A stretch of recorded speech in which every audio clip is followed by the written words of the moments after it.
धेरै वर्ष पहिले एउटा ठुलो सहरमा दुईजना युवा रहेछन्। तिनले धेरै विद्या पढेछन् र एक आपसमा विवाद हुन थालेछ। एकजना भन्ने भाग्य ठुलो, एकजना भन्ने उद्योग ठुलो।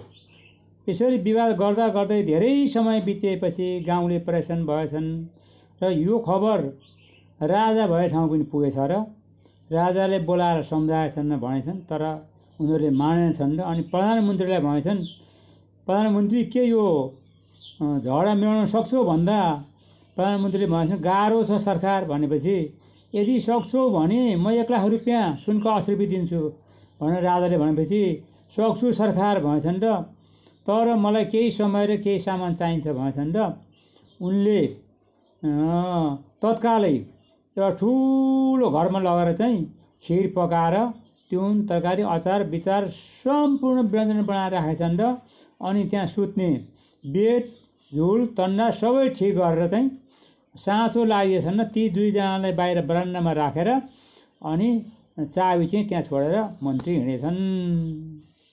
अनि भाग्यवादी भन्ने चाहिँ खुत्रुको सुतेर निदै हालेछन्।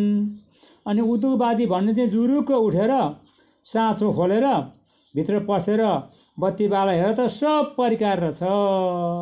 अनि बाहिर निस्किएर त्यो भाग्यवादीलाई उठाएर लु भाइ भित्र हिँड भनेर चाहिँ भित्र लगेर चाहिँ दुईजनाले मिलेर चाहिँ त्यो परिकार खाएछन् र अनि त्यो बेडमा सुतेछन् र उज्यालो भएपछि उठेर अनि दैलो लगाएर बाहिर बसेछन्।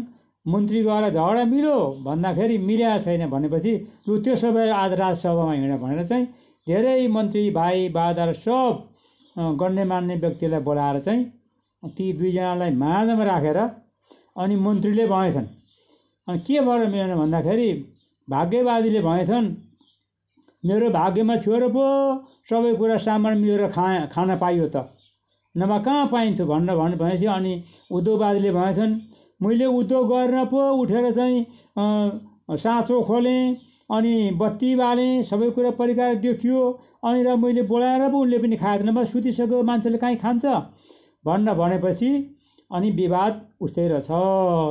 अनि मन्त्रीले भने यो विवाद त तपाईँहरूले यो खाना खाँदै थाहा पाउनु पर्ने हो, मैले मिलाएर राखिदिएको थिएँ, तर सुन्नुहोस् सबैले है भनेर मन्त्रीले भने कि हेर्नुहोस् भाग्य छ भन्दैमा के डोकामा दुध दिएर अडिन्छ कि अडिँदैन सबैले भन्नुहोस् है भनेपछि सबैले भने अडिँदैन भनेपछि हो त्यसो हो भने भाग्य छ भन्दैमा डोकामा दुध दिएर अडिँदैन भने ढुङ्ग्रै चाहिन्छ भनेदेखि उद्योग नगरी खान पाइँदैन हो। भाग्य पनि चाहिन्छ, भाग्य पनि हुनुपर्छ, तर उद्योग नगरी खान पाइँदैन। भाग्य र उद्योग भनेका यी दुईटा एकरफा पाङ्ग्रा हुन्, तसर्थ भाग्य पनि चाहिन्छ उद्योग पनि गर्नुपर्छ। उनले त्यो बत्ती बालेर साँचो खोलेर बत्ती नबालेको भए त्यो परिकार कहाँ देखाएर खान्थे त।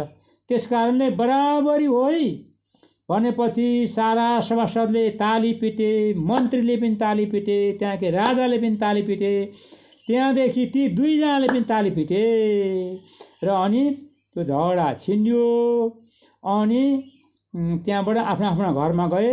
शास्त्रमा लेखिएको छ नहि सुप्तस्य सिंहस्य प्रविशन्ति मुखे मृगा भनेर लेखिँदाखेरि उद्योग गर्नै पर्छ, मनले कल्पना भाग्य छ भन्दैमा डोकामा दुध दिएर अडिँदैन।